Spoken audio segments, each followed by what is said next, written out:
আসসালামু আলাইকুম ওয়া রাহমাতুল্লাহ।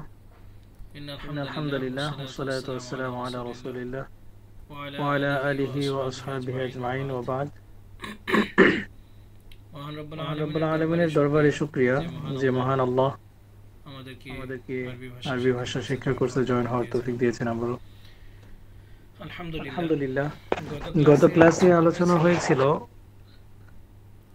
বাহাস নাফি তাকিদ বালান্দার ফেয়াল মুস্তাকবিল মারুফ এবং মাজহুর নিয়ে। আলোচনা হয়েছিল লান এবং লাইন মধ্যে পার্থক্য নিয়েও। লান ফেয়াল মুজারের শুরুতে যোগ হয়ে কি কি পরিবর্তন ঘটায় এটা নিয়েও কিছুটা আলোচনা হয়েছিল। লা এবং লান এর মধ্যে পার্থক্য হচ্ছে সাধারণ এবং দৃঢ়তার একটা অর্থ প্রকাশ করে।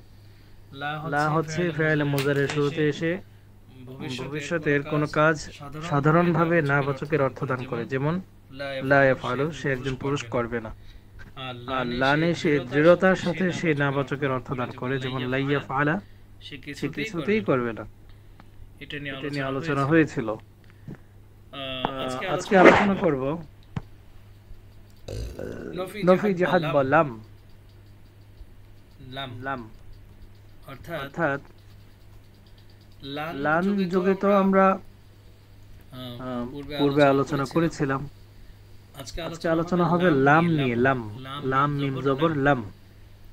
দেখুন একটু, আমরা দেখতে পাচ্ছি স্ক্রিনে বাহাস নাফি জাহাদ বা লাম দার ফেয়াল মুস্তাকবিল মারুফ। করতে পারছে অস্বীকৃতি জ্ঞাপক লাম যোগে না বোধক ভবিষ্যৎকাল বাচক ক্রিয়ার আলোচনা। আচ্ছা, এত ঘুরায় পেছে বাংলা আমরা অনেকেই কম বুঝি। সাধারণভাবে বলা যায় যে আচ্ছা, আমরা এখানে একটু দেখি কি লিখছে, তারপর ইনশাআল্লাহ আমরা কথা বলবো। নফি জাহাদ বালাম দার ফেয়াল মুস্তাকবিল মারুফের এখানে লিখছে যে ফেয়াল অতীতকালে কোনো কাজ করেনি বা হয়নি বলে দৃঢ়তা বোঝায় এবং তার ফাইল তথা কর্তা জানা থাকে, তাকে নফি জাহাদ বালান দার ফেয়াল মুস্তাকবিল মারুফ বলে। যেমন লাম ইয়াফআল, সে করেনি, লাম ইয়ানসুর, সে সাহায্য করেনি। আচ্ছা, এবার একটা মজার বিষয় আমি আপনাদেরকে দেখাই বা বুঝাই। লাম এটা প্রথমত ফেয়াল মুজারে এর শুরুতে যোগ হয় লাম, এবং ফেয়াল মুজারের শেষে একটা পরিবর্তন ঘটায়। তা হচ্ছে আমরা ইতিপূর্বে পড়েছিলাম ইয়াফআলু, ইয়াফআলান, ইয়াফআলুনা ফেয়াল মুজারে গুলো, কিন্তু লাম এসে ইয়াফআলুর যে শেষে একটা পেশ আছে, লামের উপর পেশ, ইয়াফআলু হয়তো এটা হয়ে যাবে ইয়াফআল, লাম ইয়াফআল। আর বাকি সবগুলো ওই লা ইয়াফআল, লা ইয়াফআলা, লা ইয়াফআলুর মতো, লাম ইয়াফআল, লাম ইয়াফআলা, লাম ইয়াফআলু। আর লাম ইয়াফআলি, লাম ইয়াফআলা, লাম ইয়াফআলনা, লাম তাফআল, লাম তাফআলা, লাম তাফআলু, লাম তাফি, লাম তাফআলি, লাম তাফআলা, লাম তাফআলনা, লাম আফআল, লাম নাফআল। এক কথা, লাম এসে ফেয়াল মুজারের শেষে জজম দিবে এবং তাসনিয়া এবং জমা, পুরুষবাচক তাসনিয়া এবং জমা, দুটি পুরুষ এবং সকল পুরুষ, গায়েব এবং হাজির, উপস্থিত এবং অনুপস্থিত, পুরুষবাচক তাসনিয়া এর কি করে দিবে, নুন গুলো ফেলে দিবে। স্ত্রীবাচক তাসনিয়া নুন গুলোকেও ফেলে দিবে। আর শুধুমাত্র জমা মুয়ান্নাসের নুন গুলো বহাল থাকবে। জমা মুয়ান্নাস হাজির হোক গায়েব হোক, এ হচ্ছে গিয়ে লামের কারসাজি। তো আচ্ছা, একটু লেখা যাবে। আসসালামু আলাইকুম, আমি ক্লাসে আছি। হ্যাঁ, আচ্ছা, তো বলছিলাম লাম ইয়াফআল, লাম ইয়াফআলা, লাম ইয়াফআলু, এগুলো শেষে সাকিন হবে, লাম এসে সাকিন দিবে। তো আরেকটা বিষয়, যে মজার জিনিসটা বলছিলাম, তা হচ্ছে লাম এটা ফেয়াল মুজারের শুরুতে আসে ঠিক, কিন্তু ফেয়ালে মাজি এর অর্থ দিবে। যেমন নাকি আমরা পড়ছিলাম না ইতিপূর্বে যে মা ফাআলা, মা ফাআল অর্থ কি, সে একজন পুরুষ করেনি। মা ফাআল অর্থ সে একজন পুরুষ করেনি। আর একই কথা লাম ইয়াফআল, সে একজন পুরুষ করেনি।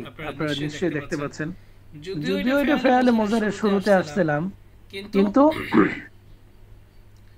এটাও ফেয়ালে মাজি এর অর্থ দিচ্ছে। আপনারা খেয়াল করছেন, সে একজন পুরুষ করেনি, অথচ এটা ফি'ল মুজারি শুরুতে লাম আসছে, তাই না? তবে মা ফাআলা আর লাম ইয়াফআল উভয়টাই একই অর্থ বহন করে। আচ্ছা,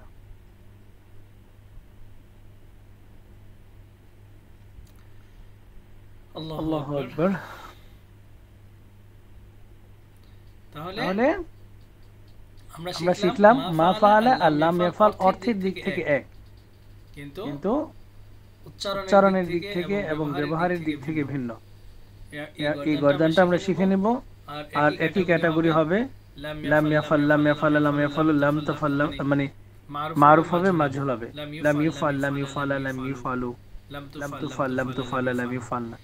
এগুলোর কিন্তু ইসবাত নাই, এগুলো সব নাফি, এগুলো সৃষ্টিগতভাবেই নাফি। ঠিক আছে ইনশাআল্লাহ। এই যে এখানে আছেন বাহাস নাফি জাহাদ বালাম দার ফাইল মুস্তাকবিল মাজহুল, এখানে মাজহুলটা আছে লাম ইউফাল, লাম ইউফালা, লাম ইউফালু, লাম তুফাল, লাম তুফালা, লাম তুফালনা, এ হচ্ছে কি মাজহুল। তাহলে আমরা মারুফ এবং মাজহুল শিখে নিলাম। এই সিগাটার নাম কি? বাহাস নাফি জাহাদ বালাম দার ফাইল মুস্তাকবিল মারুফ এবং মাজহুল উভয় গর্দান। আচ্ছা গেল আজকের এই পড়াটাই। আজকে আপনাদের সামনে একটি নতুন কিতাব উন্মোচন করব। কিতাবটার নাম হচ্ছে এসো তামরিন শিখি। এসো তামরিন শিখি। আমরা একটু কিতাবটার সাথে পরিচিত হই। তামরিনুল কিতাবি আলা তরিক ইলাল আরাবিয়্যা, মাওলানা আবু তাহের মির্জা সাহেবের লেখা। তিনি হচ্ছেন শিক্ষক আরবি ভাষা ও সাহিত্য, মাদ্রাসাতুল মদিনা। তো তারই লেখা এই কিতাবটা লিখছেন হচ্ছে গিয়ে মিজান এবং এসো আরবি শিখির সমন্বয়ে শুধুমাত্র তামরিন গুলো, অর্থাৎ তামরিন মানে হচ্ছে অনুশীলনী। আমরা এখান থেকে শুধু অনুশীলনী, বাড়ির কাজ যেটা আমরা ইতিপূর্বে শিখছিলাম, পড়ছিলাম, এগুলোই আমরা এখন সামনে পড়ব। এই কিতাবটা উন্মোচন কেন করছি? এটা উন্মোচন এজন্য করছি, এই কিতাবটা আমি আপনাদেরকে দিয়ে দিব ইনশাআল্লাহ আপনাদের ইয়েতে গ্রুপে। এটা আমি দিচ্ছি এজন্য যে আমরা কি বলে ছুটির সময়, এই রমজানে, ঈদের বন্ধে, ছুটির সময় জন্য আমাদের সময়টা পড়াশোনার মধ্যে একটু কাটে বাড়ির কাজ হিসেবে। এজন্য এই কিতাবের কিছু পড়া আমি দিয়ে দিব। এই কিতাবটা আসলে শুধুমাত্র তামরিনের জন্যই ব্যবহৃত হয়েছে। আপনারা একটু পড়লেই বুঝবেন। যেমন বাংলায় বলো আল্লাহু রাহিমুন, আল্লাহ দয়ালু। আল কোরআন কিতাবুন, কোরআন একটি গ্রন্থ। হাযাল মসজিদু জামিলুন, এই মসজিদটি সুন্দর। রাশিদুন রাজুলুন শরীফুন, রাশিদ একজন ভদ্রলোক বা সৎ লোক। ওয়া মুআল্লিমুন মাশহুরুন, সে একজন প্রসিদ্ধ শিক্ষক। হাযিহি মাদ্রাসাতুন জাদীদাতুন, ইহা একটি নতুন মাদ্রাসা। এভাবে কিছু আরবি এখানে দেয়া আছে। এরপরে বলছে হাযাল মসজিদু জামিলুন, এখানে হাদা বাদ দিয়ে বাক্যটি বলো তো আল মসজিদু জামিলুন, তখন অর্থ কি হবে? মসজিদটি সুন্দর। হুয়া মুআল্লিমুন মাশহুরুন, এখানে হুয়া এর পরিবর্তে নাম ব্যবহার করে বাক্যটি বলো তো। হুয়া বলে আমরা হুয়াটা ক্যান্সেল করে দিয়ে যদি আমি বলি রাশিদুন মুআল্লিমুন মাশহুরুন, রাশিদ একজন প্রসিদ্ধ শিক্ষক। এভাবে আমরা এই কিতাবটাকে পড়ব। কতটুকু পর্যন্ত পড়ব? ইনশাআল্লাহ আমরা নিয়ত করি যে আমরা 10টি তামরিন পড়ব। কয়টি? 10 নম্বর তামরিন পর্যন্ত পড়া দিলাম। আমরা এই যে 18তম দিবস থেকে 48তম দিবস পর্যন্ত মোট 30 দিনের তামরিন। ওইটা না, আমরা 12 নম্বর পৃষ্ঠার আগ পর্যন্ত, অর্থাৎ 11 নম্বর পৃষ্ঠা পর্যন্ত আমরা ইনশাআল্লাহ তামরিন গুলো পড়ব এবং অনুগ্রহ করে এগুলো লেখার চেষ্টা করব। যে বিষয়গুলো লিখতে বলছে, যেমন নাকি তিনের বাক্যগুলো আরবিতে লেখো, তারপরে যতগুলো তামরিনের মধ্যে লেখার কথা আছে, যেমন তিনের বাক্যগুলো আরবিতে লেখো, এই জিনিসগুলো আমরা তামরিনের নাম্বারটা দিয়ে ইনশাআল্লাহ লিখে নেব। এগুলো ইনশাআল্লাহ আমরা বন্ধের পর এসে আমরা আপনাদের কাছ থেকে নেব,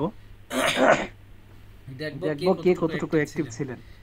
তাহলে আমাদের এই কিতাবটা উন্মোচন হয়েছে মাত্র এই বন্ধের মধ্যে পড়ার জন্য। আশা করি অন্তত পক্ষে এসো আরবি শিখি না পড়ি কিংবা মিজান না পড়লেও এই কিতাবটা আমরা পড়ব। 11 নম্বর পৃষ্ঠা পর্যন্ত অবশ্যই বাধ্যতামূলক করে নিব। প্রতিদিন এক পৃষ্ঠা করে পড়ার চেষ্টা করব ইনশাআল্লাহ। আর যদি ওই পৃষ্ঠার মধ্যে লেখার কথা বলে ইনশাআল্লাহ আমরা লিখে নিব। এবার আসি একটু এই সর্বে শিখিতে। এই সর্বে শিখির মধ্যে যে পড়াটা ইতিপূর্বে আমরা দিয়েছিলাম রিডিং, এই রিডিং গুলোই আমরা এসে তামরিন শিখিতে পেয়ে যাব ইনশাআল্লাহ, যেটা একটু আগে আমি আপনাদেরকে দেখাইছিলাম। এসে তামরিনের মধ্যে আপনারা পেয়ে যাবেন। আমরা জাস্ট আজকে কিছু শব্দার্থ শিখবো এই সর্বে শিখির মধ্যে। গত ক্লাসে কিছু শব্দার্থ শিখছিলাম, যেমন মাকতাবাতুন, কাইয়িমুন, খায়রুন, শাররুন। আজকে আমরা শিখবো হচ্ছে ৮০ নম্বর পৃষ্ঠা শেষে ফাআরুন, ইঁদুর, আসাদুন, সিংহ, সাকফুন, সাদ। তারপরে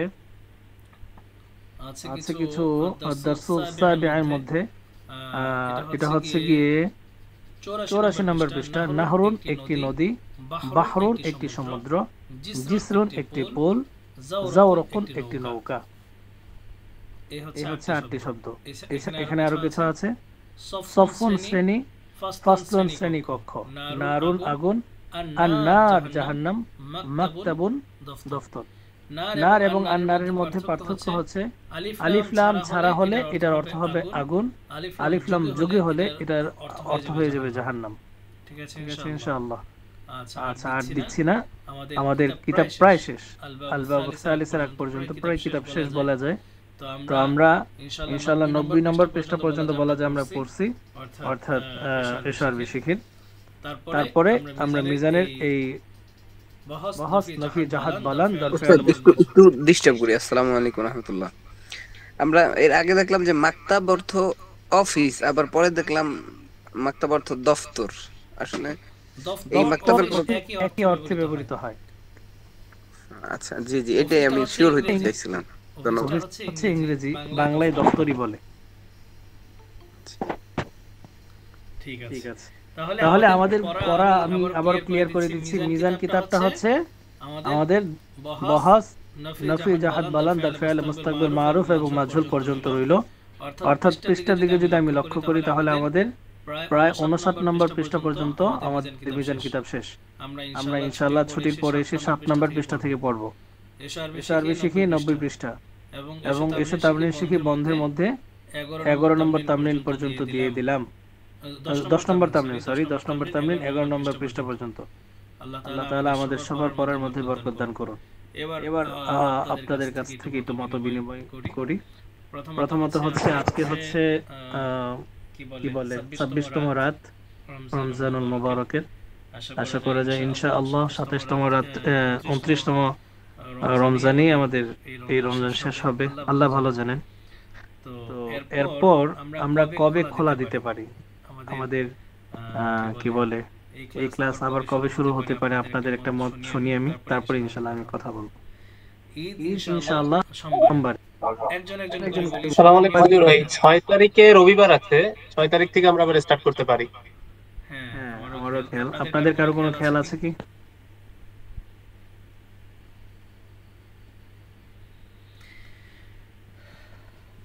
অর্থাৎ এক সপ্তাহ বন্ধ রইল, ঈদের পর এক সপ্তাহ পরে আবার ইনশাআল্লাহ আমরা ক্লাসে জয়েন হতে পারি কিনা?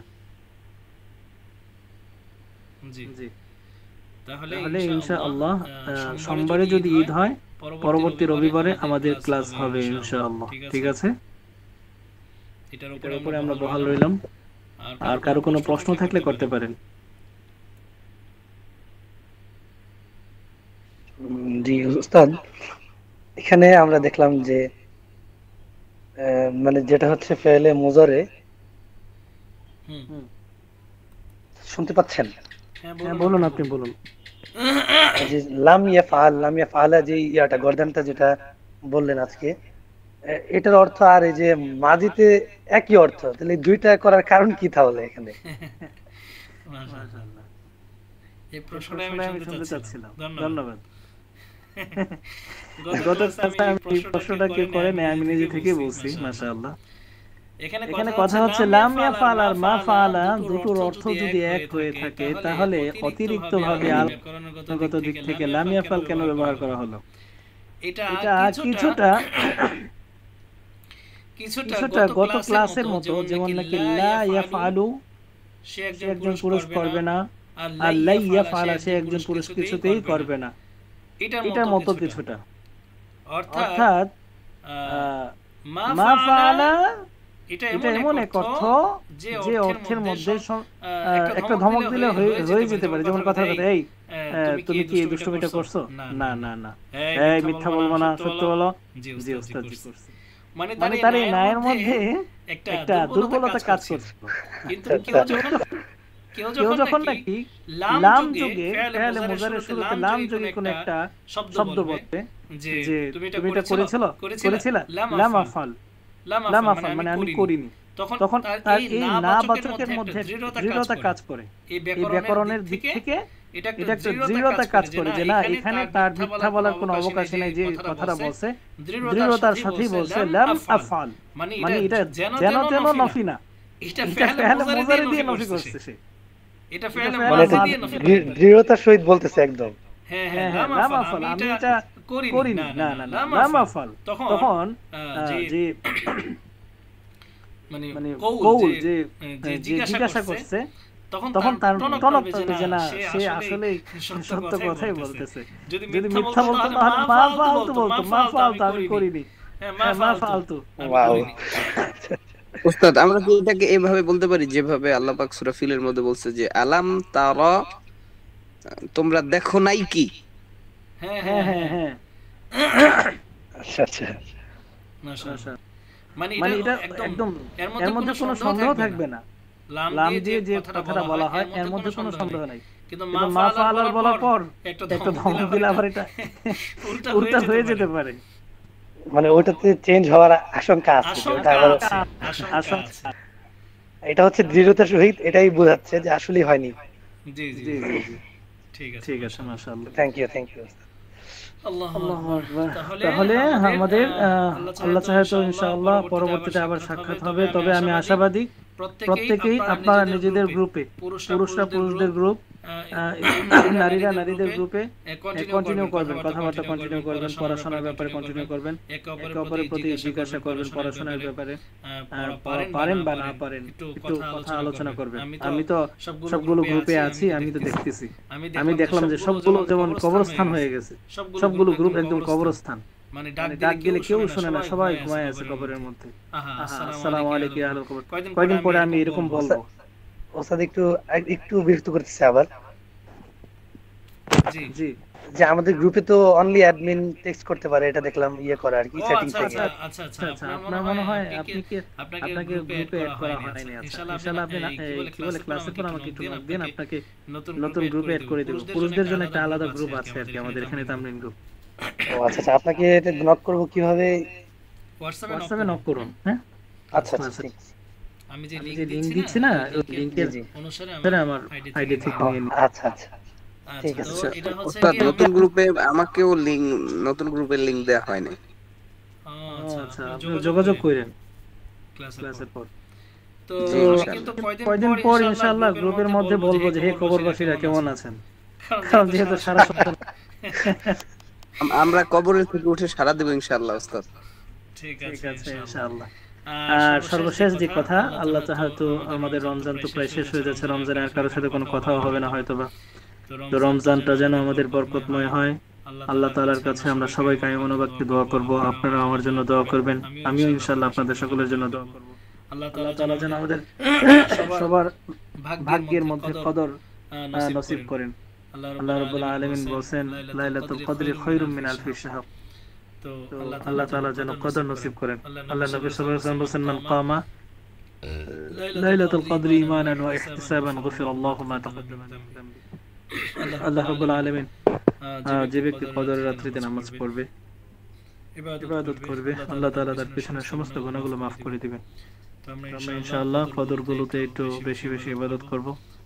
কদর বলতে আমরা এখানে কয়েকটা গুরুত্বপূর্ণ কথা বলি। গত কয়েকদিন আগে, বিশেষ করে 21তম রাত্রিতে আমাদের পার্শ্ববর্তী মসজিদে কে যেন বলতেছিল আজ কদরের রাত, সবাই দুই রাকাত করে কদরের নামাজ পড়বেন। তো আমি অবাক হয়ে গেছি। আমার নামাজের পর আমি সব মুসল্লিদেরকে নিয়ে বলতেছি যে আচ্ছা, আল্লাহ নবী সাল্লাল্লাহু আলাইহি ওয়াসাল্লাম বিজয় সংখ্যক রাত্রিতে কদর তালাশ করার কথা বলছেন, কদর হয়ে যাবে এটা তো তিনি কখনোই বলেন নাই। কদর তালাশ করার কথা বলছেন। তো এখন আমরা যদি প্রত্যেক বিজোড় সংখ্যক রাত্রিতে কদরের নিয়ত করে নামাজ পড়ি, তাহলে আমার প্রশ্ন হচ্ছে কদর কি 5 রাত? কদর তো 5 রাত না, কদর তো যেকোনো এক। তাহলে এখানে যে মসজিদের ইমাম সাহেবরা বলতেছে যে কদরের নিয়ত করবেন, নাওয়াইতু আন উসাল্লি লিল্লাহি তাআলা রাকাতাই সালাতুল লাইলাতুল কদর, কোত্থেকে আবিষ্কার করলো এই নিয়ত? মানে আমি না বুঝি না, কোরআন হাদিসের কোথাও এরকম কোনো আজগবি কোনো নিয়ত নাই। লাইলাতুল কদর নামে তো কোনো নামাজই নেই। লাইলাতুল কদরের নামাজ আছে, কিন্তু লাইলাতুল কদর নামে কোনো নামাজ নেই। এই জিনিসটা অনেকে বুঝাইতে পারি না। আপনারা অন্তত, আমি আপনাদের কাছে এগুলো কেন বলতেছি, আশা করি ইনশাআল্লাহ আপনাদের মাধ্যমে আরো ছড়িয়ে যাবে এই কথাগুলো বোঝার চেষ্টা করবেন। লাইলাতুল কদরে তথা কদরের রাত্রিতে নামাজ আছে, কিন্তু কদরের রাত্রির নামে কোনো নামাজ নেই। যেমন নাকি ফজর, জোহর, আসর, মাগরিব, এশা এগুলো একটা নাম, ওয়াক্তিয়া নাম। তারপরে তাহাজ্জুদেরও কোনো আলাদা কোনো নাম নাই, এটা কিয়ামুল লাইল আর কি, রাতের নামাজ। তো আসলে যে সমস্ত নামাজের নাম আল্লাহ নবী সাল্লাল্লাহু আলাইহি ওয়াসাল্লাম কর্তৃক নির্দিষ্ট করেন নাই, আর কোরআনে তো নাই, তো ওই সমস্ত নামাজের নাম আমি কিভাবে আবিষ্কার করি? আমাদের তো কারো ওই অবকাশ নাই। উস্তাদ, একটু একটা প্রশ্ন করি যে কদরের জন্য তো এক্সেপশনাল কোনো নামাজ নাই, যে এটা কদরেরই, এই নামাজটা কদরের। ওইটাই তো বলতেছি যে কদর নামে কোনো নামাজ নেই, কিন্তু কদরের রাত্রিতে নামাজ আছে। তাহলে আমাদের কি করণীয়? আমাদের করণীয় হচ্ছে বিজোড় সংখ্যক রাত্রিগুলোতে 2 রাকাত করে নফল নামাজ হিসেবে বা সুন্নাহ নিয়ত করে 2 রাকাত করে যত রাকাত আমরা পড়তে পারি ইনশাআল্লাহ আমরা পড়ে নেব। কিন্তু ওই সমস্ত নামাজগুলোকে লাইলাতুল কদর বলে যদি আমরা অবহিত করি, তাহলে তো আমি এই রাত্রিটাকে আমি নির্দিষ্ট করে ফেললাম এটাই লাইলাতুল কদর। আর এইভাবে যদি 5 সংখ্যক বিজোড় রাত্রি তথা 21, 23, 25, 27, 29 এই 5 রাত্রিতেই যদি আমি লাইলাতুল কদর করে নামাজ পড়ি, তাহলে এটা তো হাস্যকর হয়ে গেল। তার মানে কি আমার 5 রাত্রি লাইলাতুল কদর? আশ্চর্যের বিষয়। তো এগুলো আসলে মূর্খতা ছাড়া আর কিছুই না। আমাদের আলেম সমাজ যারা নাকি সর্বজ্ঞানের অধিকারী, আল্লাহ তাআলা তাদেরকে হেদায়েত দান করুন, জ্ঞান দান করুন, এদের মাধ্যমে আসলে এরকম ভুল তথ্যগুলো ছড়িয়ে যাচ্ছে। আমাদের বলা উচিত ছিল এটা লাইলাতুল কদর না, লাইলাতুল কদর হতে পারে নাও হতে পারে, কিন্তু আমরা নামাজ পড়ব নফল হিসেবে। এই গেল এক কথা। 2 নম্বর কথা, এটা আমি আগেই বলা উচিত ছিল, সেটা হচ্ছে প্রতি বিজোড় সংখ্যক রাত্রি না, বরং রমজানের শেষ দশকগুলোতে আমরা বেশি ইবাদত করব, দান সদকা করব। একদম প্রতি রাত্রে আমরা দান করব, প্রতি রাত্রে। আলহামদুলিল্লাহ এই আমলটা আছে।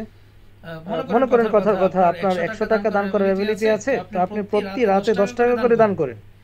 একদম 27 রাত বলে 29 রাত বা 30 রাত পর্যন্ত আপনি 10 টাকা করে দান করতে থাকেন আল্লাহর রাস্তায়।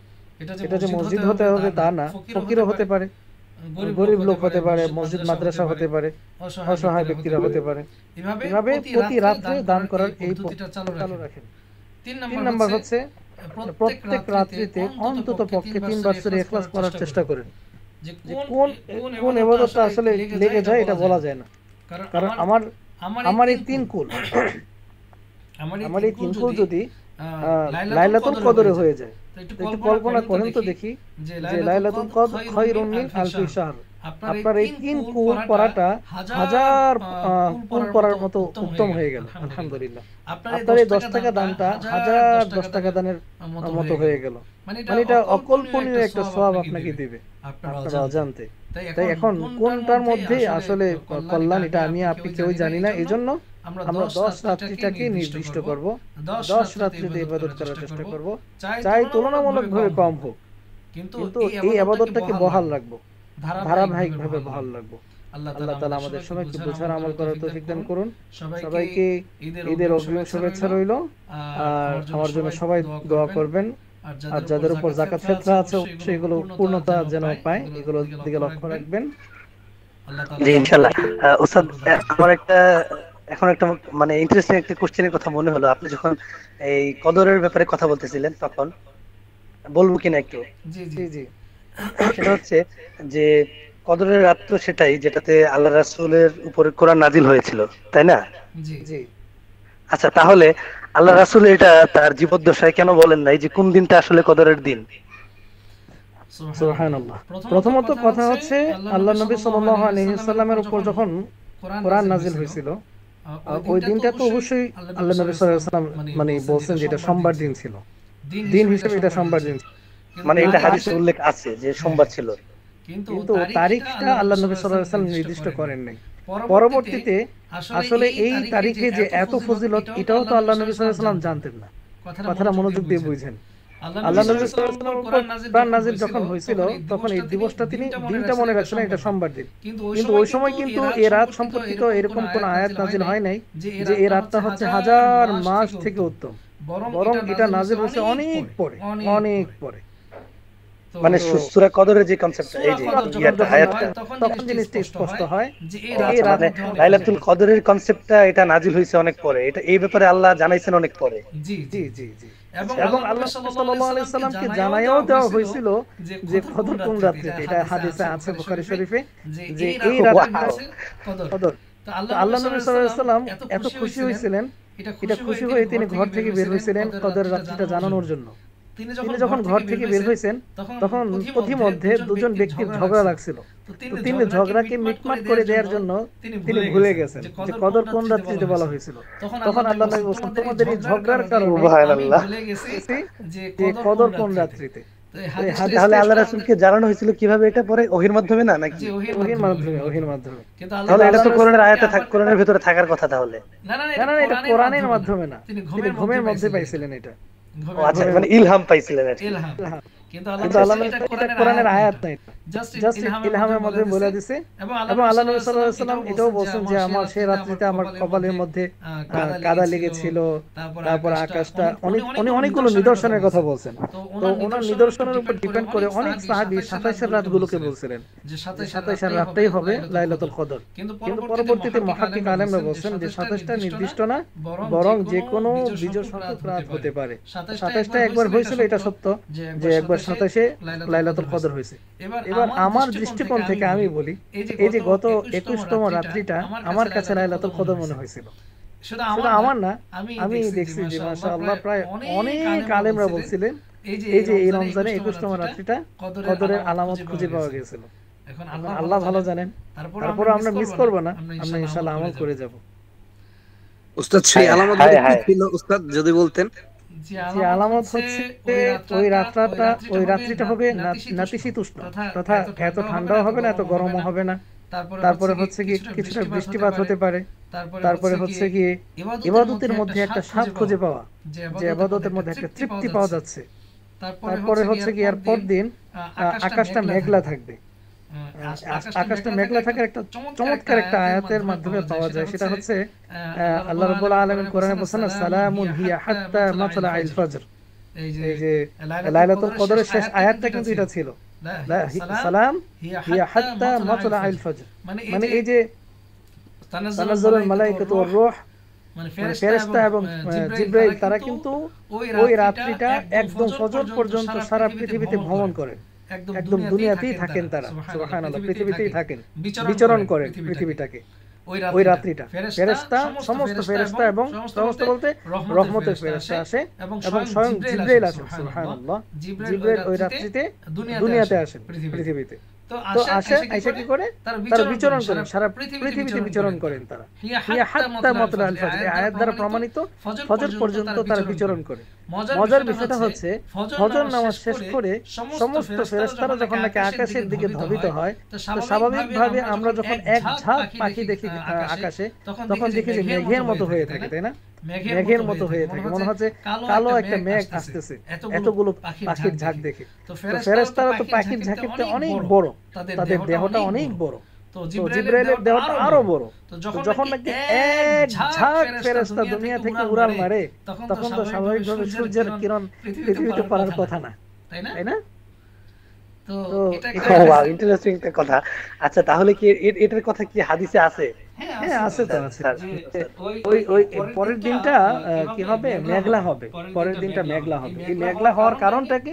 এই যে এক ঝাঁক ফেরেশতা উড়ে যাচ্ছে, যে এইজন্য মেঘলা। সুবহানাল্লাহ, সুবহানাল্লাহ। মানে বর্ণনাতে এটা এসেছে যে সাহাবা ফেরেশতাদের যাওয়ার কারণে সেদিনটা মেঘলা হয়ে যায়। জি জি জি জি জি। সুবহানাল্লাহ। যাই হোক, আমার কাছে মনে হয়েছিল আর কি যে 21তম রাত্রিটা এরকম হতে পারে, আল্লাহ ভালো জানেন। তারপরে আমরা মিস দিব না, আমরা ইনশাআল্লাহ আল্লাহ তাআলা আমাদের সবাইকে আমল করে যাওয়ার তৌফিক দান করুন, সকলে বলে আমিন। আমিন। আমিন। আচ্ছা ঠিক আছে, তাহলে উস্তাদ আমার একটা কোশ্চেন ছিল। জি জি জি জি বলুন। উস্তাদ আমি যে মসজিদে নরমালি আমরা নামাজ পড়ি আমাদের এলাকার, ওই মসজিদে রমজান মাসে আপনার শেষের দশকে সালাতুত তাসবিহ পড়ার আপনার একটা কথা আমাদের মসজিদে বলে। এই সালাতুত তাসবিহ নিয়ে কিছু বলবেন, মানে এটা কি বা এটা সালাতুত তাসবিহ সম্পর্কিত যে হাদিসটা পাওয়া যায়, সেই হাদিসটা সম্পর্কে মুহাদ্দিসিনরা বলেন যে এটা দুর্বল হাদিস। তবে একাধিক বর্ণনায় যেহেতু এই হাদিসের কথাটা বা এই নামাজের কথাটা উল্লেখ হয়েছে, তো এই জন্য কিছু মুহাদ্দিসরা বলেন যে আমল করার যোগ্য এটা, এটার উপর আমল করতে পারে।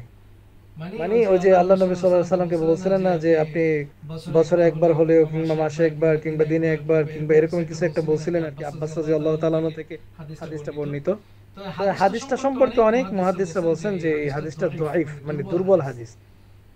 যাই হোক, দুর্বল হোক, কিন্তু এটা এতটা দুর্বল না যে এটা ফেলে দেওয়ার মতো।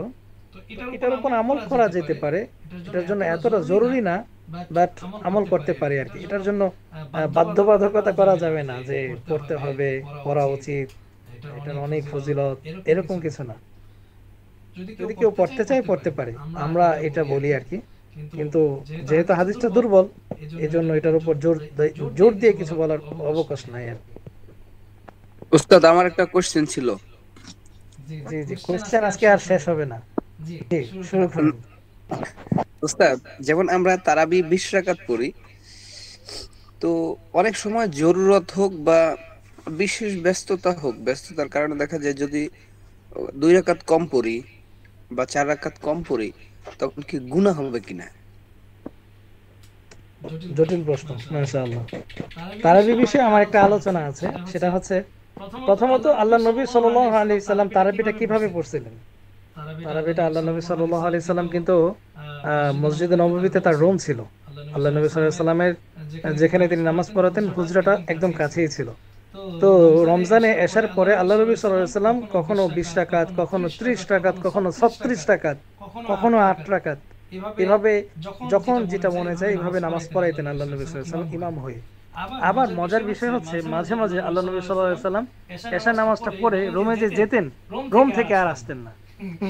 সাহাবারা বসে থাকতো, সাহাবারা মনে করতো যে এই তো মনে হয় আসবে একটু পরে আবার নামাজ পড়বে, গতকালকে তো এতগুলো নামাজ পড়ছে, আজকে মনে আসবে। কিন্তু আল্লাহ নবী সে রাত্রিতে আর আসেন নাই, রুম থেকে আর তিনি বেরই হন নাই। অর্থাৎ তিনি কি আদৌ নামাজ পড়ছিলেন নাকি পড়েন নাই, এটা আমরা কেউই জানি না। এটা আল্লাহ নবী কেন করছেন? মাঝে মাঝে তিনি ছেড়ে দিতেন, মানে তারাবি নামাজটা ছেড়ে দিতেন। কেন ছেড়ে দিতেন? তিনি পরবর্তীতে এটা উল্লেখ করছেন যে আমি যদি এটা রেগুলারলি পড়তে থাকি এবং এটা নির্দিষ্ট হয়, তাহলে তোমাদের উপর এটা ওয়াজিব হয়ে যাওয়ার আশঙ্কা আছে। আর এটা যদি তোমাদের উপর ওয়াজিব হয়ে যায়, তাহলে আমার উম্মতের অনেক কষ্ট হতে পারে। এই জন্য আল্লাহ নবী সাল্লাল্লাহু আলাইহি ওয়াসাল্লাম মাঝে মাঝে ছেড়ে দিতেন, মাঝে মাঝে পড়তেন। এটাও আবু বকরের জামানাতেও এরকমই ছিল। আবু বকর এরকম করতেন, এশা নামাজের পর যে যার মতো নামাজ পড়ো, যার যার বাড়িতে যায় নামাজ পড়তেন। তারাবি নামাজের কথা বলতেছি আমি। কিন্তু ওমর ফারুক রাদিয়াল্লাহু তাআলা আনহুর খেলাফত কালে যখন নাকি এভাবে একটা শিথিলতা এসে পড়ছে যে কি বলে কেউ নামাজ পড়ে, কেউ বাড়িতে চলে যায়, আদৌ কি নামাজ পড়ে কিনা, ওমর ফারুক তো খুব কড়া লোক ছিলেন, একদম রাগী লোক ছিলেন। তো তিনি বললেন যে এভাবে যদি চলতে থাকে তাহলে তো একটা সময় এই তারাবিটা উঠে যাবে উম্মত থেকে এবং উম্মত এটা ভুলে যাবে। তো এই জন্য কি করছেন ওমর ফারুক রাদিয়াল্লাহু তাআলা আনহু পরবর্তীতে ঘোষণা করলেন যে তোমরা আজকে থেকে মসজিদে আসো এবং 20 রাকাত করে তারাবি পড়ো জামাতের সহিত। তিনি একজন ইমাম নিয়োগ করে দিলেন যে তিনি 20 রাকাত পড়াবেন। তারপরে এভাবেই চলতে লাগলো। এরপর থেকে ওমর ফারুক রাদিয়াল্লাহু তাআলা আনহুর জামানা থেকে 20 রাকাতের তারাবির প্রচলন হয়ে গেল। এবার আসি, কেউ যদি নামাজ না পড়ে, তারাবি নামাজ না পড়ে, তাহলে তার গুনাহ হবে কিনা। যদি মানে বিশেষ কোনো প্রয়োজন থাকে তাহলে সে মানে হাজত পূরণ করতে পারে এবং সম্ভব হলে সে অবশ্যই নামাজ পড়বে। হাদিসে আসলে কিয়ামুল লাইলের কথা বলা হয়েছে, তারাবির কথা বলা হয়নি, এটা আমাদের বুঝতে হবে। হ্যাঁ, হাদিসে তারাবির কথা বলা হয়নি, কিয়ামুল লাইলের কথা বলা হয়েছে। আল্লাহ নবী সাল্লাল্লাহু আলাইহি ওয়াসাল্লাম বারবার বলেছেন রমজানে কিয়ামুল লাইল পড়তে। কিয়ামুল লাইলের সংখ্যাটা আল্লাহ নবী নির্দিষ্ট করে যান নাই, এই নির্দিষ্টতা হয়েছে হচ্ছে ওমরের জামানা থেকে। তো কারো যদি কোনো বিশেষ প্রয়োজন থাকে তাহলে সে নামাজ মানে অন্তত ওই সময়টা 2 রাকাত 4 রাকাত যদি কারো মিস হয় এটা আহামরি কোনো গুনাহ হবে বলে মনে হয় না। তবে নিত্য প্রয়োজনীয় বা প্রতিদিনের এরকম এই অভ্যাসটা যদি কেউ রাখে তাহলে অবশ্যই গুনাহ হবে। বুঝতে পারছি উস্তাদ? এই যে কিয়ামুল লাইলটা কি মানে সব সময় না শুধু রমজানের জন্য? এটা আসলে একটা চমৎকার একটা পরিভাষা। কিয়ামুল লাইল শব্দটার পরিভাষাটা হচ্ছে রমজানে কিয়ামুল লাইল দ্বারা উদ্দেশ্য হচ্ছে তারাবি, আর রমজান বিহীন কিয়ামুল লাইল উদ্দেশ্য হচ্ছে তাহাজ্জুদ। কথা ক্লিয়ার? জি জি জি, আলহামদুলিল্লাহ। আচ্ছা ঠিক আছে, তাহলে খুব সুন্দর করে আপনি বুঝতেছেন ওস্তাদ, ধন্যবাদ। জি, সবাই ভালো থাকুন, সুস্থ থাকুন। পুরস্কার থ্যাংক ইউ হুজুর, আপনিও ভালো থাকবেন, দোয়া করবেন, অগ্রিম ঈদ মোবারক। ঈদ মোবারক।